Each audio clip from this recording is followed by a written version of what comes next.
बिस्मिल्लाहिर्रहमानिर्रहीम अस्सलाम वालेकुम जी। Welcome to my YouTube channel. कैसे हम सब लोग, उम्मीद करती हूँ जी सब लोग खैरियत से होंगे। आज मैं आपके लिए लेके आई हूँ रंगीन सेवइयाँ बनाने की अमेजिंग रेसिपी, जिसे खाते ही सब आपके दीवाने हो जाएंगे। तो जी टाइम को ज़ाया किए बगैर वीडियो को स्टार्ट करते हैं। सबसे पहले मैंने एक पैन में 2 कप दूध के ले लिए।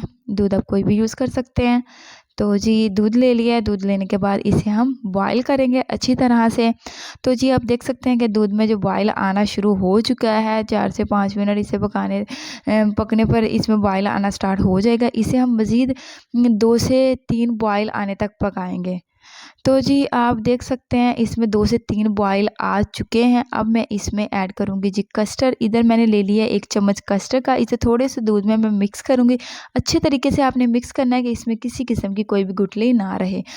अब आपने इस मिक्सचर को जो है वो साथ-साथ दूध में डालते जाना है और साथ-साथ आपने इसे मिक्स करते जाना है।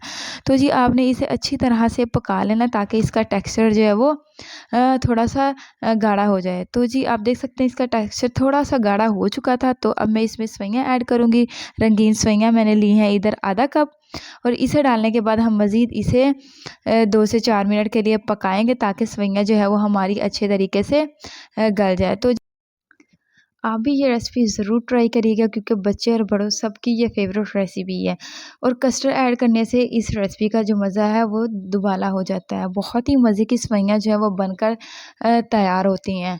तो जी आप देख सकते हैं कि इसमें जो है वो बॉयल आना स्टार्ट हो चुका है। सेवइयाँ जो है हमारी काफ़ी हद तक गल चुकी हैं। हम मज़ीद इसे 1 मिनट के लिए और पकाएँगे, ताकि इसका टेक्सचर जो है वो थोड़ा-सा गाढ़ा हो जाए। फ्लेम इधर हम हाई कर देंगे, इसका टेक्सचर थोड़ा-सा गाढ़ा हो जाए, और फिर इसके बाद हम जो है फ्लेम को लो कर देंगे। तो जी फ्लेम पहले तो मैंने लो रखी हुई थी, अब जो है मैंने फ्लेम हाई की हुई है।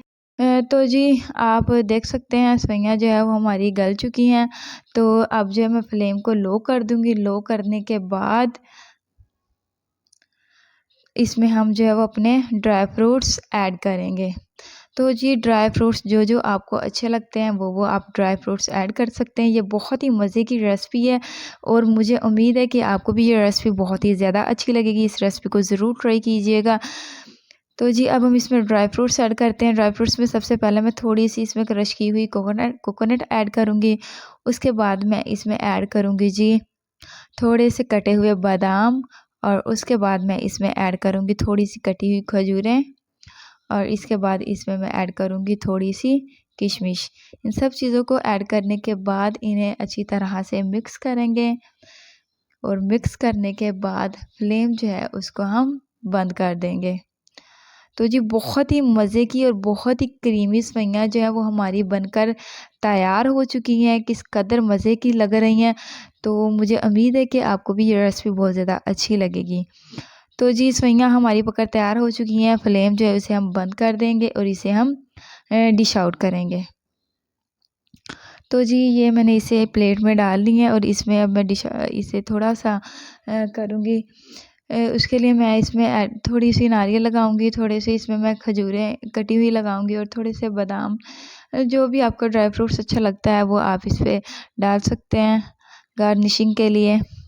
तो जी थोड़े से कटे हुए बादाम, और इसके बाद थोड़ी-सी किशमिश ऐड करेंगे। तो जी वो उम्मीद है कि आपको ये वाली रेसिपी बहुत ही ज़्यादा अच्छी लगेगी। अगर आपको मेरी ये रेसिपी अच्छी लगे तो मेरी वीडियो को लाइक करें, चैनल को सब्सक्राइब करें, अपने दोस्तों के साथ ज़्यादा से ज़्यादा शेयर करें, और दुआओं में याद रखें। दीजिए मुझे अगली वीडियो के लिए इजाज़त। तब तक के लिए अल्लाह हाफ़िज़। अपना और अपने प्यारों का बहुत ही ज़्यादा ख़्याल रखिएगा। Thank you so much.